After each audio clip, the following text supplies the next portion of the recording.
Welcome to the Endurance Athlete Journey podcast. Join us as we dive into the world of endurance sports, exploring everything from nutrition to training and how these elements shape your everyday life, both on and off the race course.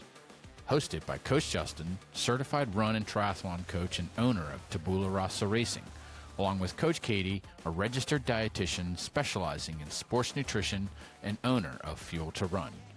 We're here to share insights and real-world advice to help you thrive on your journey. Here at the Endurance Athlete Journey podcast is where your journey begins.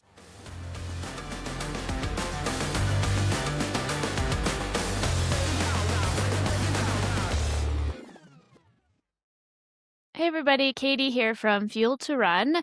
Today I am actually going to be doing a deep dive topic, so Justin won't be joining me, but I will be doing a nutrition deep dive on the topic of creatine for endurance sports. So for those of you who don't know me, just a quick little introduction. I am a registered dietitian, a sports dietitian, and I actually am a running coach as well. So I do both nutrition coaching, like meal plans for athletes, and also training plans for athletes for specifically for runners. So if you're interested in any of that, you can find me at Katie at fuel2run.com. And yeah, go check my website out.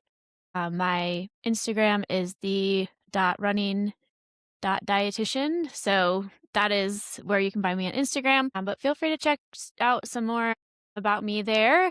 I'm going to dive into this topic. I think a lot of people are probably like, oh my gosh, I've been hearing so much about creatine lately and it's getting kind of old, or maybe you feel like you've gotten all the information you need on creatine, and that's great. I just wanted to kind of jump in with my thoughts on creatine and obviously kind of review some of the research as it maybe pertains more to endurance athletes. A lot of the information I've heard about creatine it comes from a lot of the industry. So what I mean by that is people trying to sell supplements. And although sometimes I think that can be good information, I do want to just preface this by saying I am not someone that I don't sell supplements. So I recommend supplements, but I don't actually make any money off of the selling of supplements, and I don't make any supplements myself. So I think hopefully I'm coming from a little bit more of like an unbiased opinion and not so much from industry. I don't really sell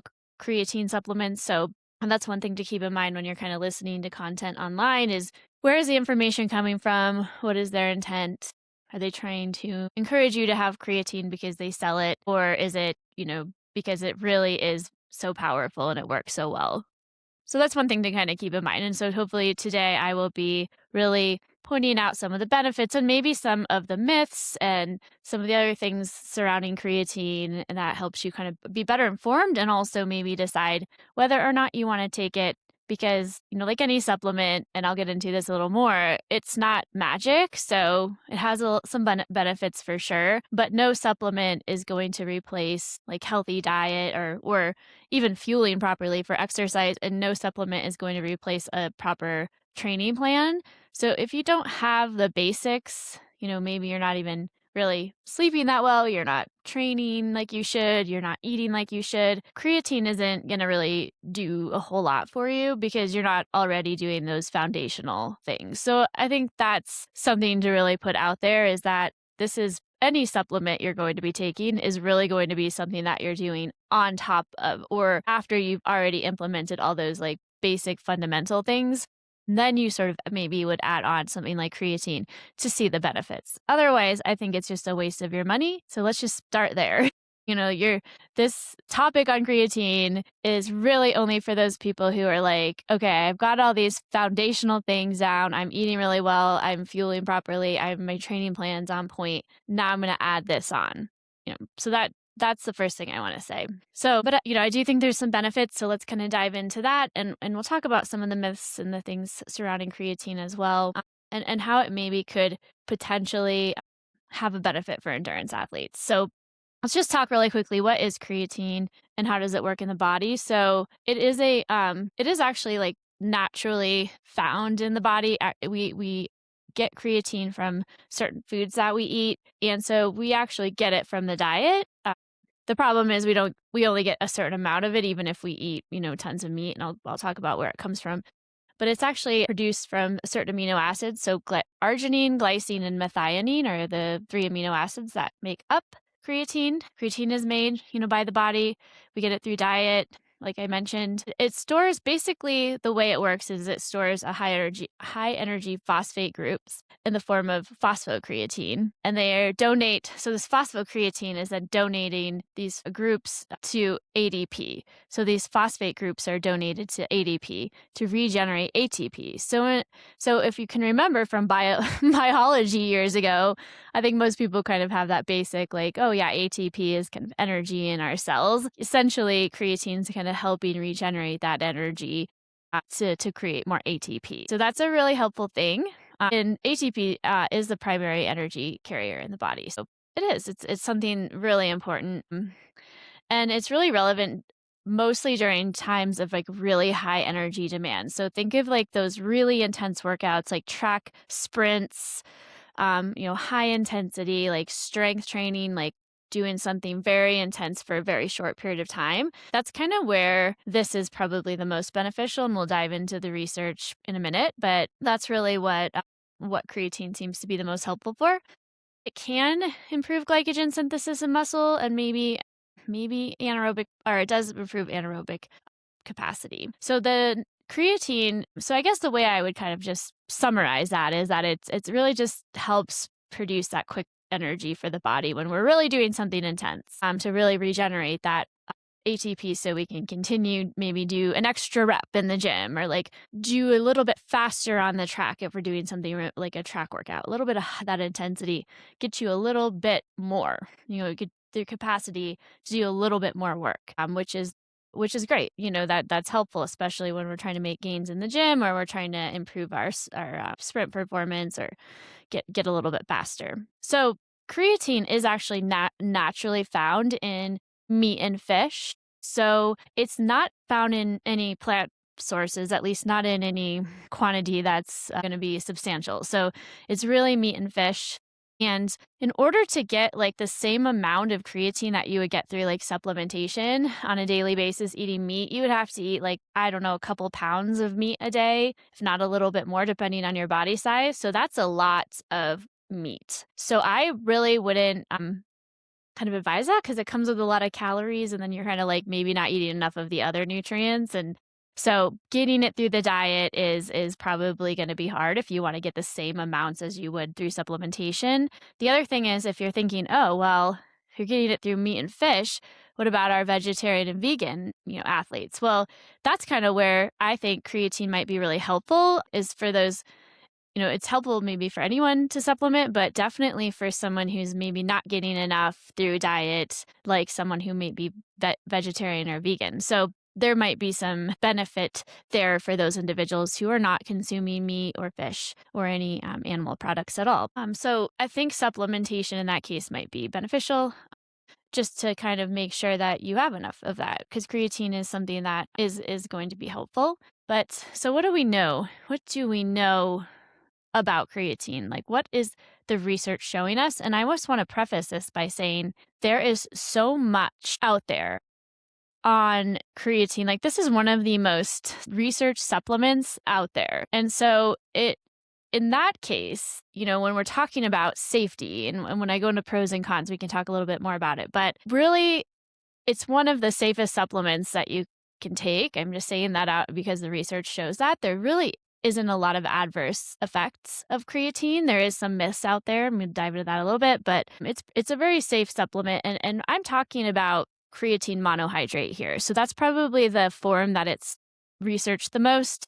That is the best form of creatine. There's a lot of other types of creatine out there that you can purchase that maybe claim, hey, this is better, but creatine monohydrate really is the best you can get and the most effective form. So I would just stick with that. It's also probably, in terms of pricing, the most reasonable. So just when we're talking about creatine supplements, I just want to preface there, just mention that it's creatine monohydrate that I'm specifically talking about, and not any of the other forms. And if you're going to supplement, I would stick with creatine monohydrate. So, the primary benefit of creatine is an improvement in strength and power output. So, that is really where the research lies. And that's where I think for years and years or for so long, endurance athletes kind of never really taking creatine because it was sort of this like muscle, powerlifting kind of bodybuilding maybe supplement, and it wasn't something that was really encouraged for endurance athletes because it was sort of assumed maybe this isn't that beneficial for endurance athletes because it really is well researched for this purpose of power output and resistance exercise, and it is quite notable that that is a benefit. And then when used in conjunction with resistance exercise, it can modestly increase lean mass or muscle mass. But I kind of speculate, I mean, maybe this is something to do with the creatine itself, but I speculate if you think about it, you can do one more rep in the gym, or you can just lift a little bit heavier because you're taking creatine. You have that little extra oomph. Then maybe that helps you get stronger. So it may not actually be like the creatine itself. It's just the outcome of the creatine helping your ability to have that work capacity, that output, that additional little rep or something you're putting into it. So that's what I speculate. But it has also been reported to maybe reduce body fat, improve anaerobic exercise performance. So really those quick sprints, when you're out on the track and you're doing something really speedy, that's kind of where that creatine can kind of help as well. And there is some interesting research on mental fatigue. And we'll kind of dive into that in the end, like the brain, the piece that's kind of newer research coming out on mental fatigue and how creatine might be helpful for the brain, which is really fascinating. And so kind of learning more about creatine and its benefits, which is interesting, right? So there could be some benefit for certain individuals or just anybody who wants to improve their memory and sort of their ability for their brain to function. So let's dive a little bit into creatine and the side effects potentially of taking it. So I think this is where there's a lot of myths. I was just listening to something today, kind of in my prep for this episode, just kind of like, okay, I'm going to try to see what's out there. And they were talking about, I guess people are worried about taking creatine with soda because of the acidity and the basic nature of the creatine with the acidity potentially of soda. And so that was interesting, I suppose, and basically that was kind of debunked. So not something we need to really worry about, although what they were mentioning is if it's probably best to take creatine, like, the powder form and put it into a drink or something and drink it right away rather than let it sit out for a while, because that might degrade the effectiveness of the creatine. And you do have, an issue if you add acid and base, but in our stomach, it's just not, that sort of environment isn't, you're not going to have a problem. It's not going to cause you to like combust or to pass away or something. Our system is very good at like, we can eat lots of different sort of basic and acidic foods and we're going to be fine. There's not going to be like a reaction to it. But I thought that was interesting. I never heard that before. So I was like, okay. The other thing I think people really are afraid of or have heard maybe is that, creatine can negatively impact our kidney function. And that's actually also been debunked. The only thing I would say here is if you happen to have like chronic kidney disease or some sort of kidney issue, or maybe you only have one kidney, I don't know, some kind of issue with your kidneys, I would caution I would say maybe be cautious with creatine because it could potentially, that's kind of where maybe it's just that there's not a lot of research in there. And anytime you have a kidney issue and you're not filtering things as well, then you run into problems. So essentially, when we need to get rid of things in our body and we're kind of filtering them out, it's filtered through the kidneys, and that's the same for creatine. So anytime we're kind of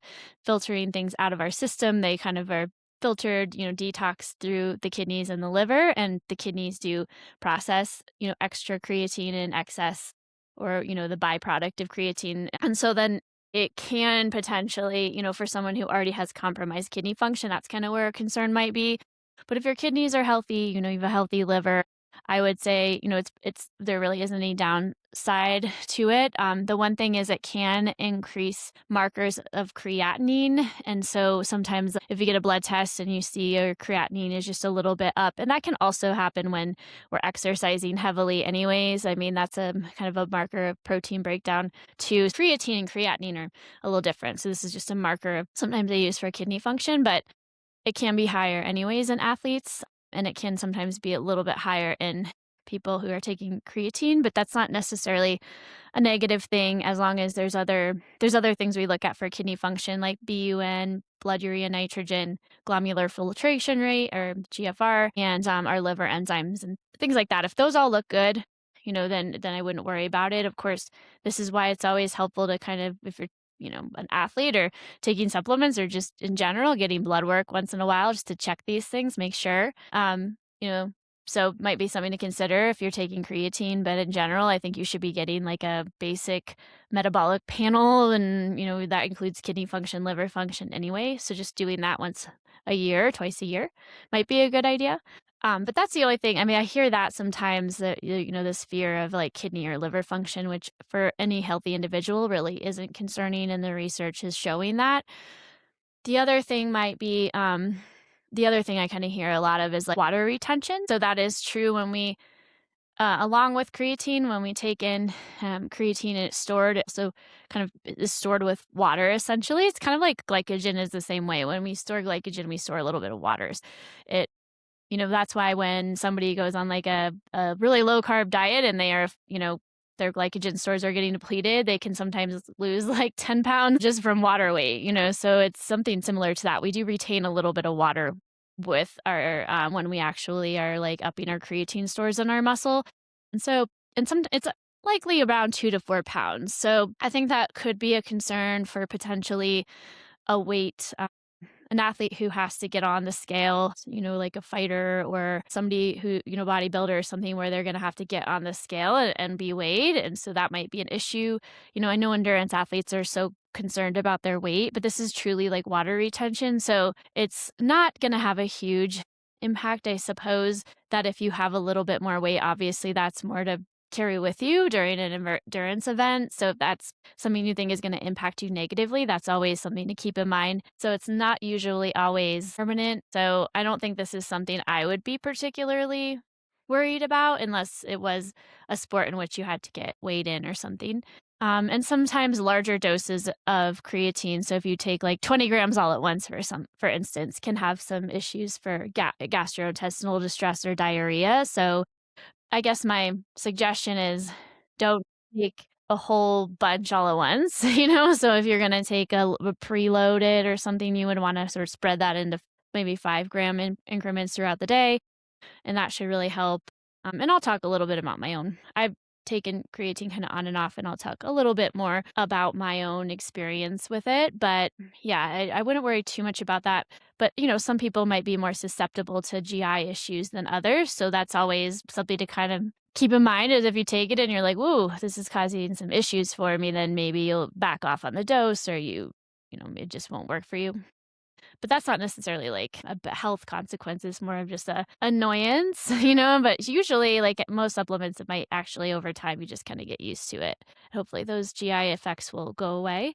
So that's really like the probably the biggest side effects or cons of taking it, I would say. There isn't really much additional to that. Like it said, the researchers really shown that it's safe and there isn't too many like negative consequences that are very serious. So like we said before, the creatine increases the phosphocreatine stores. So, that's really good for those high intensity efforts. But what about endurance exercise? So what about those people who are going to be, going out and doing a marathon? Is this even something they should be taking? And I would say potentially, like I said, I'll talk a little bit about my own experience with it. But what matters with potentially where this could help in an endurance sport or even just like a 5K, where it's not really like a sprint, but anything 5K and above is really where maybe there's a race that includes hills or you're in a race and you're running. And this might be more for like someone really in the competitive phase or they're very competitive, but surges where, a competitor will surge and you'll want to keep with them and you want to be able to stay with them in that surge, or you want to do a surge to try to, get rid of some of your competitors. That might be where this might be helpful because you're increasing the intensity for a very short period of time. And so having the extra creatine for this purpose might be helpful. If you're doing little sprints, so again, most endurance athletes probably aren't doing very much like sprints in their race, but maybe at the end of the race. There's might be, some benefit here where you're at the end and you're wanting to sprint into the finish. You're looking at the clock and you're like, I've got 5 seconds and I'm gonna I'm gonna, maybe have a PR, but it's gonna be close, or there's somebody you want to beat. And to have that final sprint at the finish could be really something to think about. And even just strength, if you're doing some work in the strength room as an endurance athlete, just having more strength or power in general is going to be helpful, I would argue, for endurance athletes. So there's some benefit there. It does, like I said, the strength training support's a big one. So if you lift, and you should be, so we're going to have a little episode coming out on strength training and the benefits and soon. If you're an endurance athlete, you should be strength training, hopefully. Creatine does help with the power gains, the strength, and then I think just helping increase maybe even recovery between sets. So you'll get more out of your strength training essentially. So that may not directly, it's hard to say, it's hard to say if that's going to directly help your running, but it might, there's probably some sort of downstream effect of okay, you're a little more, you're stronger, you have more fatigue resistance, from the strength that you're getting in the strength room or in the weight room, and the, creatine's helping with that, and maybe that has a downstream effect into your running, that could be argued. I can't say there's any research there, but sometimes these things, are hard to research. And then there may be some possible recovery benefit to taking creatine and maybe immune support, although the evidence there is a little bit less clear. So, there is some evidence that maybe reducing muscle damage or even supporting glycogen storage and just recovery in general during really heavy blocks of training, there might be some benefit. But it's evolving a little bit. So there's not I wouldn't say, man, you're going to be able to take creatine and you're going to be able to bounce back real quick, or you're, you might notice a small benefit there, but it's not going to be something that it's probably going to be one of those things I experienced where I'm I think it's helping. It's that, it's not so apparent, so sometimes that's hard to assess. But just to look at this, just to kind of mention this really quickly, there was a systemic review and meta-analysis of basically looking at randomized controlled trials, and they did test the effect of creatine versus a placebo on changes in muscle strength recovery, muscle soreness, oxidative stress, inflammation, and range of motion. And it didn't really enhance the muscle recovery or strength in those studies, but it was really not beneficial for that or even muscle soreness. So there are studies that kind of say maybe that's not the case. So it's not a definitive thing. And there isn't really for exercise. So we're going to talk about brain health here in a minute, but for exercise, it doesn't really seem to reduce mental fatigue of performance. So it might reduce mental fatigue outside of exercise, but it doesn't seem to show a huge benefit for in the middle of a hard race. Are you going to experience less of that mental fatigue or that kind of that feeling, tired that you might get during an endurance performance? Another potential benefit to consider would be the fact that, we mentioned the water retention maybe being potentially a negative thing for some athletes, but it could actually be viewed as a positive thing. If you think about it, if you have a little bit of or extra fluid retention, that could potentially help in an endurance exercise. So you're almost essentially super hydrated, I suppose, because you have that little bit of extra water that could be used.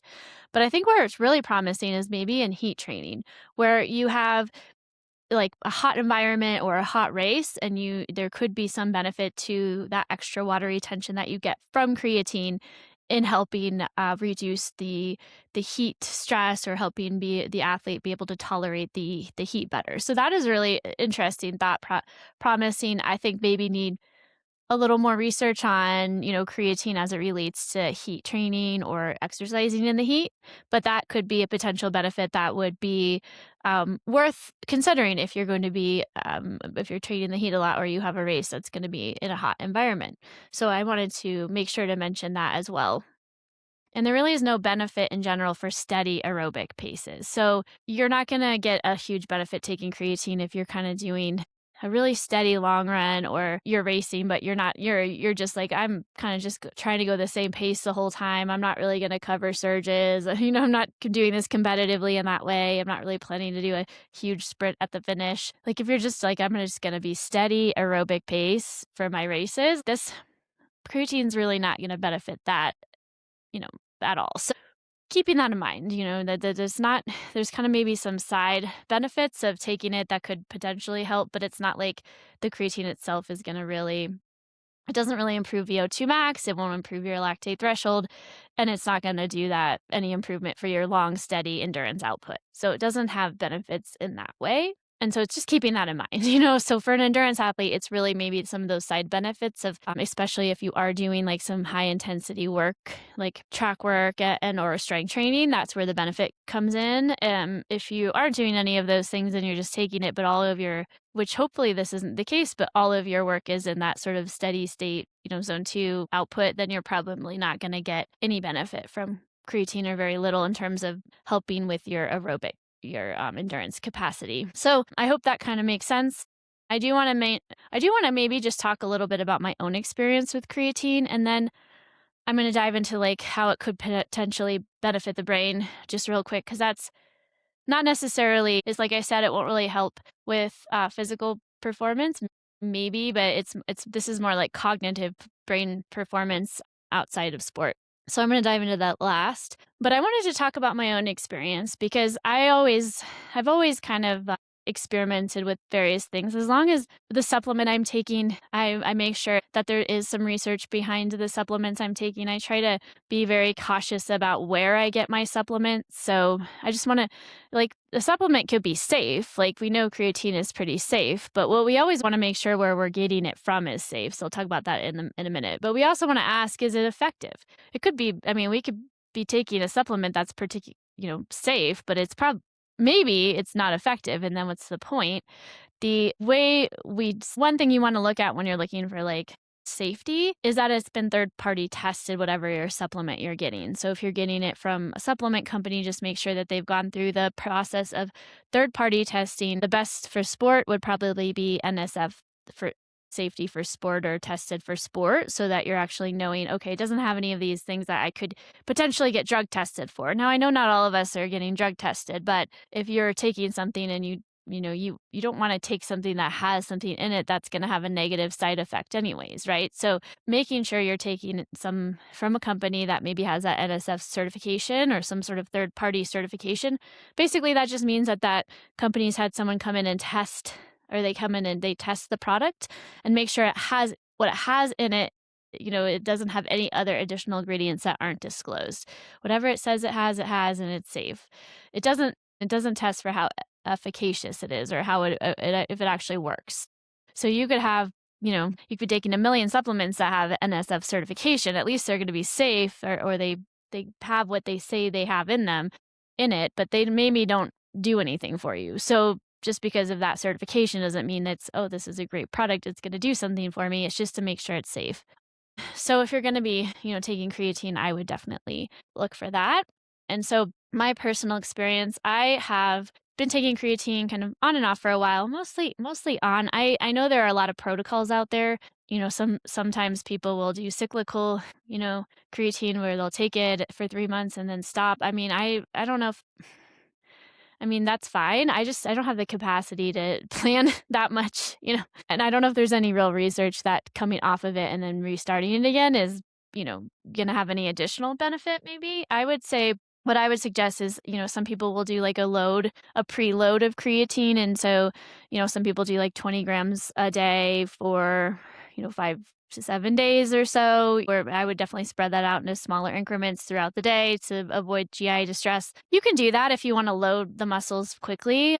Otherwise, I just kind of, I think most people would benefit from like 3 to 5 grams a day. Some people say more than that. I don't know. I take a scoop. It's about 5 grams. And I don't take it every day. I try to, but some days I'll forget because I have a really busy day and it's just hectic. And then I'll get to the end of the day and I'm like, oh, I forgot my creatine. So I'm probably on average taking like 3 grams a day. Probably, I might benefit from taking more, but that's my experience with it is that I started taking it and I might have gained a pound or two, with the water weight, but not much. It wasn't too concerning. I did notice after taking it that when I would go to the track, because I was doing some training at that moment, that I started taking it for a mile race and a 5K kind of speedier races. I did notice that on the track, I just felt like I had more pep, like I could go faster. Now that's just a subjective feeling. Like I did feel like maybe, even in the weight room, I was able to lift a little more, just had a little bit more capacity for those sprints and maybe being able to push it a little bit faster. But it's all relative to just my own personal experience. I didn't really test it properly. I suppose I could have done a workout, before I started taking it and then done a similar workout after and maybe seen if I could go a little faster. I don't know. I suppose I could have done that, but I didn't. Just started taking it and noticed that I felt better. Maybe some slight improvement in my recovery. Again, it's not something where I'm like, oh my gosh, this has made a huge difference. It's more just like subtle things that I think it seems to be helping with, especially just the speed of being able to do like my faster pace workouts or strides and things like that. I have noticed, I think that it's helping, but it's not this profound, like, oh my gosh, this has made a huge difference. I think it's helped. But again, it's so hard because it's just me and my own subjective thoughts on it, but I haven't really noticed anything negative from taking it. And so I do supplement with creatine myself. So just throwing that out there. I'm not saying that because I do it, you have to do it too. But I have noticed, especially being older now in my master's athlete years, I have noticed it's helping me maybe stay a little bit faster than I would, be a little speedier than I maybe would have otherwise if I wasn't taking it, because obviously we kind of slow down a little bit as we get older. So I do feel like there may be some benefit. And I just like the way I take it, I just usually, because it's a powder, I add it to, like, my smoothies or yogurt or something like that that I can eat. Sometimes I'll add it to, like, my coffee in the morning because it's kinda gritty, so I've tried adding it to, like, water, and it's kinda weird and gritty, so that's the thing is sometimes if I don't remember to put it in my liquid of whatever I'm having or my thing I'm having, I won't remember it, but, so taking it more than once a day for me might be a challenge, but, that's kinda how I take it, and I do think before there's some like, oh, if you take it before or after a workout, there's potential benefit. I don't think that the research has really parsed that out, like, you'll get a initial benefit if you take it before or after, because it's really about just having it available in the muscle. So when you take it shouldn't matter, although I would suggest taking it with something like protein and carbs to better enhance the absorption of it and actually getting it into the muscle. Because even if you think about with carbs, you have insulin being released, and insulin is like a key to let the glucose into the cell. And along with that, you might have a rate of getting that creatine into the cell.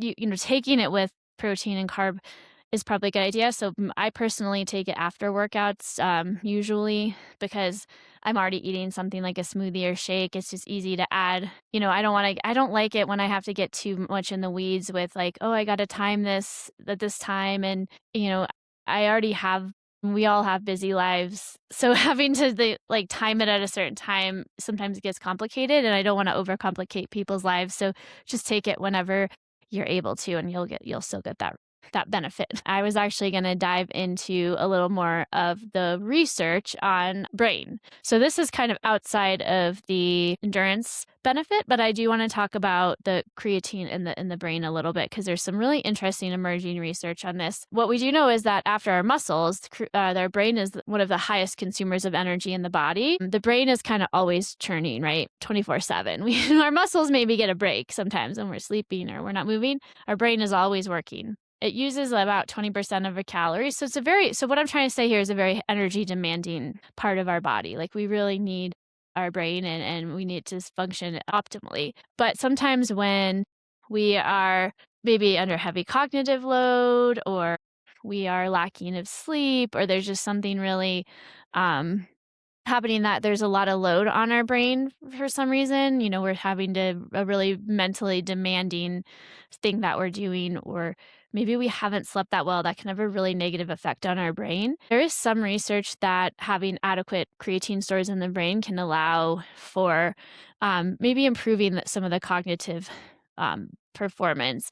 And this is true maybe more, especially as we age, for some of our people who are in our 40s and beyond. And there may be some benefit just for people who are sleep deprived. I think that the research on the cognitive piece is really showing that, if you're sleep deprived or that you're having a lot of mental load for some reason, maybe like stress or just having to really be like available cognitively there, that because the brain is working hard, just like the muscles would, having that additional creatine helps you maybe just like be able to perform a little better on that cognitive task or be able to do a little bit better in that cognitive thing that you're trying to do because of the way that the brain is using energy. So similar to like our muscle, like the brain is working harder and we want to support that. So the creatine might help. And it seems it's probably most helpful in certain circumstances, like where maybe we are, maybe if someone's sleep deprived, they may even get even a better benefit from it. So that is interesting. I think, it's probably going to be like the creatine is probably providing the most benefit for individuals with suboptimal levels. So like, most of us will optimize our levels by getting enough creatine in our, by supplementing with creatine. But for somebody who really has suboptimal levels, there would be someone like a vegan or vegetarian athlete, like I already mentioned, who's not getting enough creatine through food. So somebody like that might benefit a lot. Or as we age, potentially our ability to store creatine might go down a little bit. So like the aging person who's, needing a little bit more of that cognitive benefit could potentially see some benefit from taking creatine. So there's some really interesting research. I'm not going to dive in too much. I had some notes over here. I was trying to kind of talk about, but I don't want to go too much in the weeds. I think it's just kind of really interesting piece of information there. So if you're interested in more of the cognitive piece, the how it could help our brain, I think, maybe looking into that, I'll maybe try to provide some resources in the show notes too, where you can look at that a little bit more in detail. But that is fascinating. So there may be some benefits for creatine beyond just performance. And I do think it's something for athletes, endurance athletes, to consider, if not for the actual aerobic performance, but some of those other things that we do to support our training and potentially, to keep our brain smart and are healthy or just be able to perform on those mental tasks. So anyway, I hope this was helpful. I think I captured most of everything I wanted to say, but if anyone still has some questions about creatine and they maybe come across something interesting about creatine that I didn't see, like feel free to shoot me a message. You can always join our Facebook group at the Endurance Athlete Journey Facebook group on obviously Facebook, and we can interact there or find me at Fuel to Run. But either way, like just reach out. I'm happy to help. You don't have to, necessarily be a client of mine if you just have a quick question or want to send me information that you think would be interesting, or, I could always create a little more information down the road or talk about it again. So I'm always happy to have feedback. I love hearing from you and getting to know you better too, my listeners. So thank you so much. Just a reminder that if you want to get coaching, I have my coaching. I've already mentioned that. And then Justin as well at Tabula Rasa Racing. And this is the Endurance Athlete Journey podcast. And this is my new nutrition deep dive. But feel free to reach out to us at the Endurance Athlete Journey at gmail.com as well if you want to send us an email. And as always, please like and subscribe and leave us a review on wherever you listen to your podcast, because that really helps us a lot. We don't make money really off the podcast. We just enjoy doing this. So please, please, please leave us a review, and that would be so, so helpful. All right. Thank you, everybody. It's a little interesting, just chatty, and I feel like I'm just blabbing on. So I'm going to end it here, but I hope you enjoy this, and I will see you next time. Bye.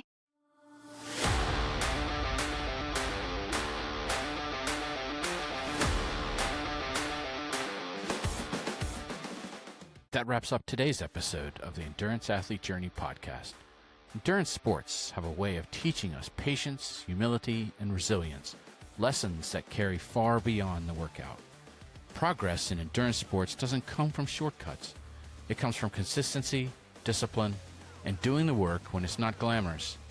Wherever you are on your endurance journey, keep trusting the process and honoring the work you put in each day.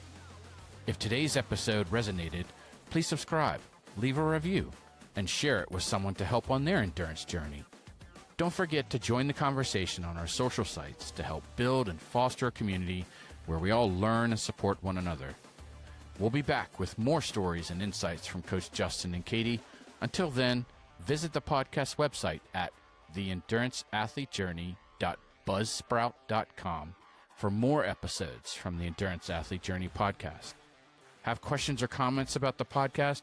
Feel free to send us an email at theenduranceathletejourney@gmail.com. For all things coaching, visit Coach Katie at fuel2run.com and Coach Justin at tabularosaracing.com. Again, thank you for listening to the Endurance Athlete Journey podcast, and remember to find joy in the journey.